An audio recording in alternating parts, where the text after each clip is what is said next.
Assalamualaikum warahmatullahi wabarakatuh. Perkenalkan, nama saya Fajaria. Saya dari Prodi Akuntansi Universitas Cyber Asia. Kali ini saya akan mempresentasikan mata kuliah Manajemen Risiko dengan tema Manajemen Sumber Daya Manusia di PT Tirta Mahakam Resort Samarinda. Langsung saja kita ke materinya. Manajemen Sumber Daya Manusia di PT Tirta Mahakam Resort Tbk Samarinda.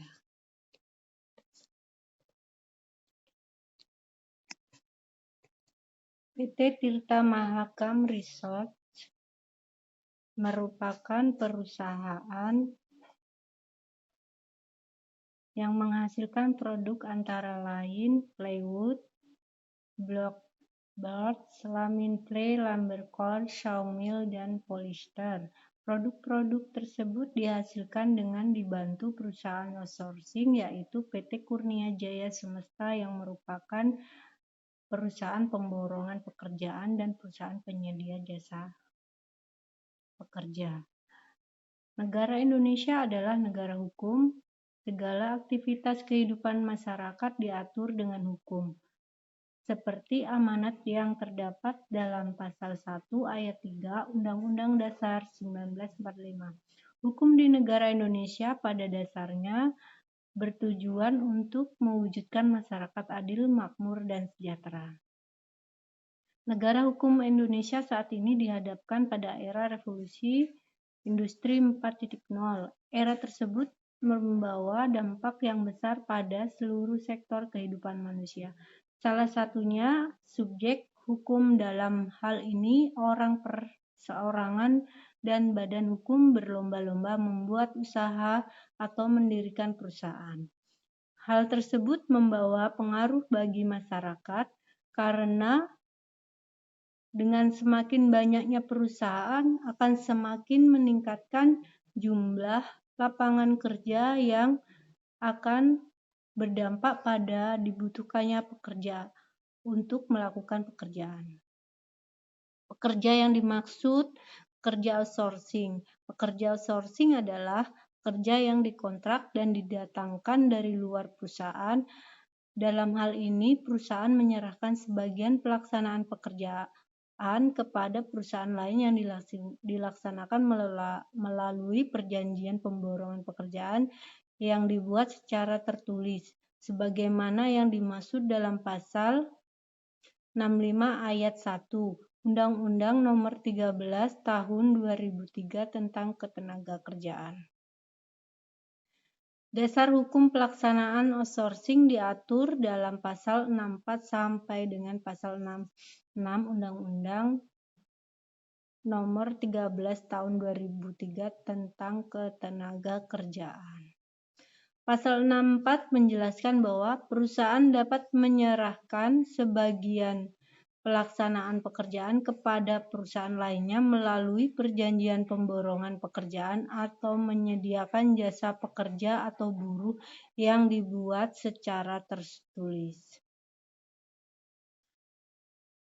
Pekerja outsourcing dalam melaksanakan pekerjaan mempunyai hak-hak yang sama dengan pekerja pada umumnya yang diatur oleh berbagai pasal dalam Undang-Undang Nomor 13 Tahun 2003 tentang Ketenagakerjaan antara lain hak menerima upah yang layak, hak cuti tahunan dan sakit, hak mendapatkan upah walaupun tidak bekerja, hak mendapatkan tambahan upah, hak memperoleh jaminan sosial, hak mendapatkan perlindungan dan keselamatan kerja, hak menerima tunjangan hari raya keagamaan, hak membentuk serikat pekerja, dan lain-lain.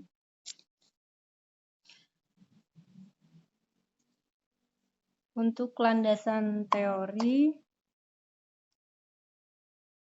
tinjauan umum tentang perlindungan hukum diartikan sebagai tempat berlindung atau perbuatan melindungi. Menurut Philippus M. Hodgson berpendapat, perlindungan hukum bagi rakyat terbagi menjadi dua macam, yakni perlindungan hukum preventif dan perlindungan hukum represif. Peraturan perundangan merupakan fasilitas yang digunakan oleh rakyat dalam mengajukan keberatan-keberatan sebelum keputusan pemerintah mendapat bentuk definitif, merupakan perlindungan hukum yang preventif. Penanganan perlindungan hukum yang dilakukan oleh pengadilan kepada rakyat merupakan perlindungan hukum yang bersifat represif. Menurut Philippus M. Hodgson, dalam perlindungan hukum minimal ada dua pihak yang kemudian perlindungan hukum difokuskan pada salah satu pihak saja. Tujuan umum tentang pekerja. Pengertian pekerja atau buruh terdapat dalam pasal 1 angka 3 Undang-Undang Nomor 13 Tahun 2003, yakni setiap orang yang bekerja dalam menerima upah atau imbalan dalam bentuk lain, sedangkan menurut Peraturan Menteri Tenaga Kerja dan Transmigrasi Republik Indonesia Nomor 19 Tahun 2012 tentang syarat-syarat penyerahan sebagian pelaksanaan pekerjaan kepada perusahaan lain, pasal 1 angka 6 menyatakan bahwa pekerja atau buruh adalah setiap orang yang bekerja pada perusahaan penerima pemborongan atau perusahaan penyedia jasa. Pekerja atau buruh yang menerima upah atau imbalan dalam bentuk lain. Pekerja atau buruh diartikan sebagai seorang yang bekerja pada orang lain dengan menerima upah sekaligus mengesampingkan persoalan antara pekerja bebas dan pekerjaan yang dilakukan bawah pimpinan orang lain dan mengesampingkan pula persoalan antara pekerja dengan pekerjaan.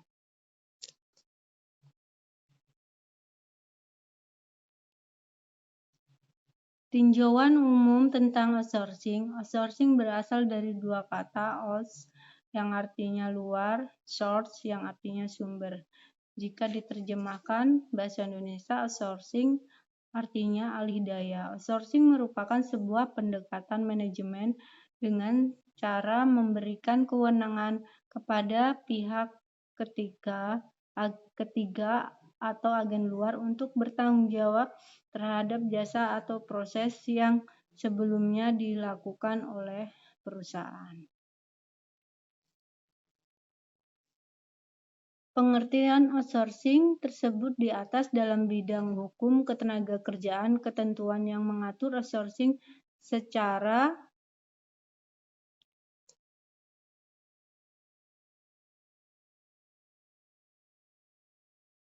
eksplisit diatur dalam pasal 64 sampai dengan 66 Undang-Undang Nomor 13 Tahun 2003 tentang ketenagakerjaan. Perusahaan penyedia pekerjaan menggunakan jasa perusahaan outsourcing untuk efisiensi karena sumber daya perusahaan telah diarahkan pada pekerjaan akan memberikan keuntungan. Pertama, perusahaan prinsipal dapat membagi beban atau risiko usaha. Kedua, tercapainya efisiensi karena segala sumber daya perusahaan tersebut diarahkan pada pekerjaan-pekerjaan yang merupakan bisnis inti perusahaan. Selanjutnya, untuk indikasi permasalahan berpedoman pada berbagai landasan yuridis tersebut di atas, maka penerapan sistem kerja outsourcing di PT Tirta Mahakam Research Tbk tidak bertentangan dengan peraturan undang-undang yang berlaku, maka dengan demikian sah menurut hukum. Jumlah pekerja PT Kurnia Semesta yang bekerja di PT Tirta Mahakam Research Tbk sebanyak 805 orang. Pekerja tersebut terbagi ke dalam dua kelompok pekerjaan outsourcing, yakni pemborong pekerjaan dan penyedia jasa. Di mana perusahaan yang mengandalkan bahan baku kayu, maka disadari suatu saat pasti akan ada masa di mana pasti ketersediaan bahan baku yang sulit karena bahan baku berasal dari tanaman yang layak digunakan sesuai undang-undang dan ketentuan perusahaan. Faktor penghambat pemenuhan hak-hak pekerja adalah sebagai berikut. Faktor pendidikan. Negara Indonesia adalah negara hukum yang memiliki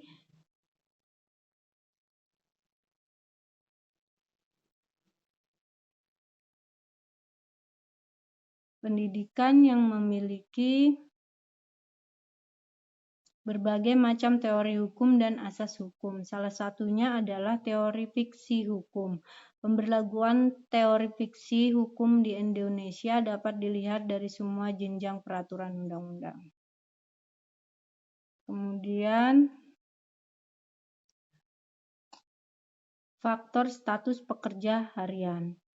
PT Tirta Mahakam Samarinda memiliki pekerja sebanyak 2.248 orang yang di dalamnya terdapat pekerja dari PT Kurnia Jaya Semesta yang ditempatkan di beberapa departemen PT Kurnia Jaya Semesta, merupakan perusahaan outsourcing, yakni sebagai perusahaan pemborong pekerjaan dan perusahaan penyedia jasa pekerja atau buruh.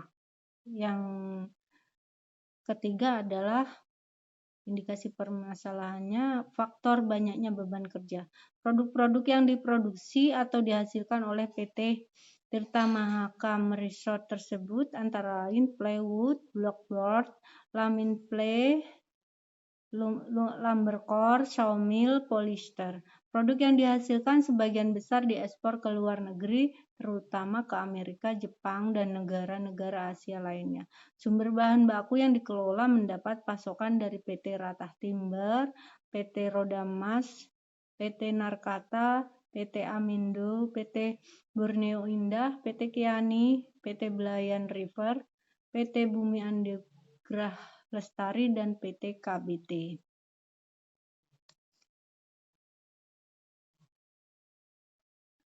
Kemudian permasalahan.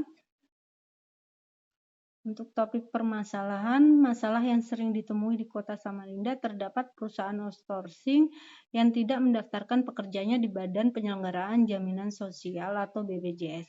Hal tersebut bertentangan dengan hak-hak pekerja yang telah dijamin dalam pasal 99 ayat 1 Undang-Undang Ketenagakerjaan yang menyatakan bahwa setiap pekerja atau buruh dan keluarganya berhak untuk memperoleh jaminan sosial tenaga kerja. Di Kota Samarinda terdapat salah satu perusahaan yang menggunakan jasa pekerja outsourcing yaitu PT Tirta Mahakam Resort Tbk. PT Tirta Mahakam Samarinda merupakan perusahaan yang memproduksi plywood seperti disebutkan tadi dan dibantu oleh PT Kurnia Jaya Semesta yang merupakan perusahaan outsourcing-nya.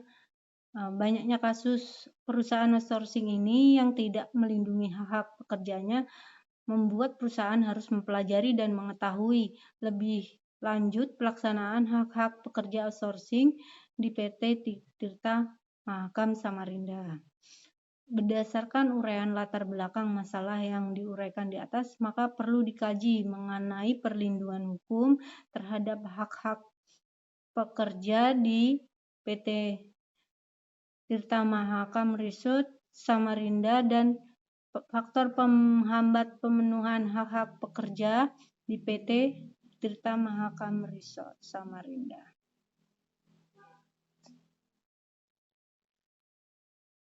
PT Tirta Mahakam Resort Tbk Samarinda harus mengetahui perlindungan hukum terhadap hak-hak pekerja di PT Tirta Mahakam Resort Tbk Samarinda itu sendiri. Dan harus mengetahui faktor yang menghambat pemenuhan hak-hak pekerja di perusahaan, yaitu faktor pendidikan dan faktor status tenaga kerja harian lepas, pekerja borongan, pada Tirta ada yang didaftarkan pada program jaminan pensiun dan ada yang tidak didaftarkan dalam program jaminan pensiun. Di sini perusahaan harus mengantisipasi adanya indikasi permasalahan yang akan berdampak pada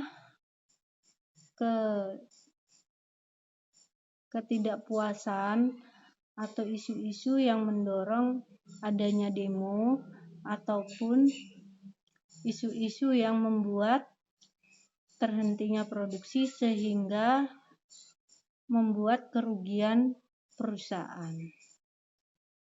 Oleh sebab itu, perusahaan Tirta Mahakam mendeteksi sedini mungkin permasalahan-permasalahan yang akan timbul nanti.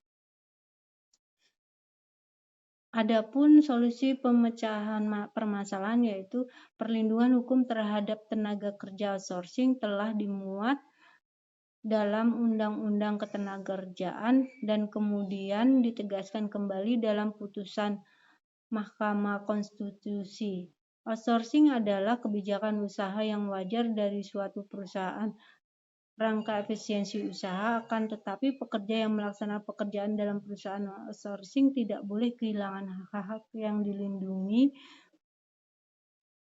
konstitusi.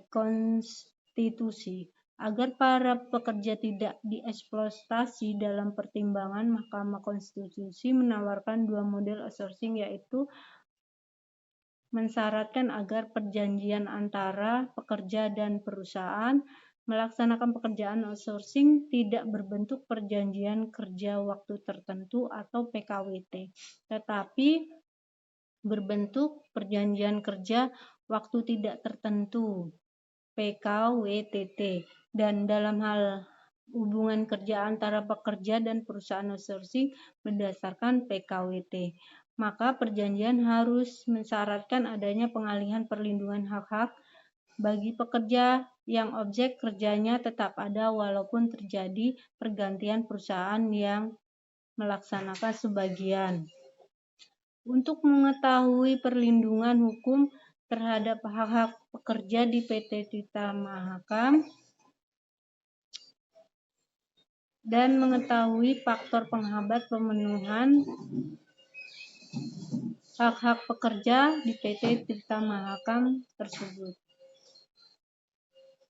Kesimpulannya dari materi yang disampaikan adalah perlindungan hukum terhadap hak-hak pekerja di PT Tirta Mahakam Samarinda telah dilaksanakan secara preventif dengan berlakunya Undang-Undang Nomor 13 Tahun 2003 dan peraturan perundang-undang lainnya. Hak-hak pekerja di Tirta Mahakam Resort Tbk telah dipenuhi, diantaranya hak upah kerja lembur jika bekerja melebihi waktu kerja, hak atas jaminan sosial, keselamatan, dan kesehatan kerja, menerima upah yang layak sesuai UMK, mendapatkan fasilitas kesejahteraan, dan menerima tunjangan hari raya keagamaan. Jika hak-hak pekerja di Tirta Mahakam Resort Tbk tidak dipenuhi, pekerja mendapat perlindungan hukum represif dengan menempuh jalur non-litigasi, yakni perlindungan tripartit dan bipartit. Jika masalah tidak dapat diselesaikan, dapat mengajukan gugatan di Pengadilan Hubungan Industri Samarinda. Faktor penghambat pemenuhan hak-hak pekerja di PT Tirta Mahakam Resort terbagi menjadi 3, yaitu faktor pendidikan karena pekerja tamatan SMP, SD, dan SMP atau sederajat sehingga tidak mengetahui hak-hak yang dimilikinya. Kemudian faktor status pekerja harian lepas, yang artinya bekerja jika ada bahan yang dikerjakan dan tidak bekerja jika tidak ada bahan yang dikerjakan sehingga tidak didaftarkan pada program jaminan pensiun. Dan faktor banyaknya beban kerja sehingga pekerja tidak mendapat hak libur, akan tetapi telah diganti dengan hak upah lembur.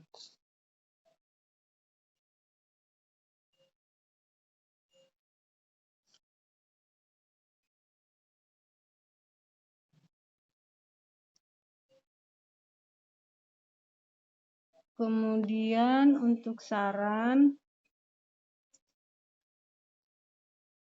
pemerintah harus lebih meningkatkan perlindungan terhadap hak-hak pekerja outsourcing dengan melihat perkembangan yang ada.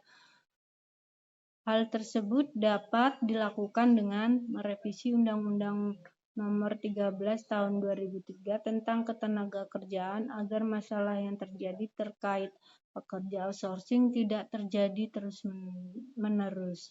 Pemerintah perlu memberikan edukasi kepada pekerja outsourcing terkait hak-haknya karena terdapat banyak pekerja outsourcing yang memiliki tingkat pendidikan rendah sehingga tidak mengetahui hak-hak yang dimiliki.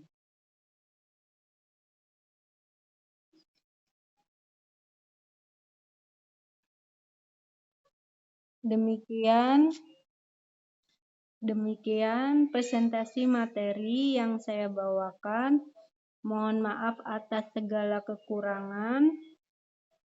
Saya ucapkan terima kasih atas perhatiannya. Wassalamualaikum warahmatullahi wabarakatuh.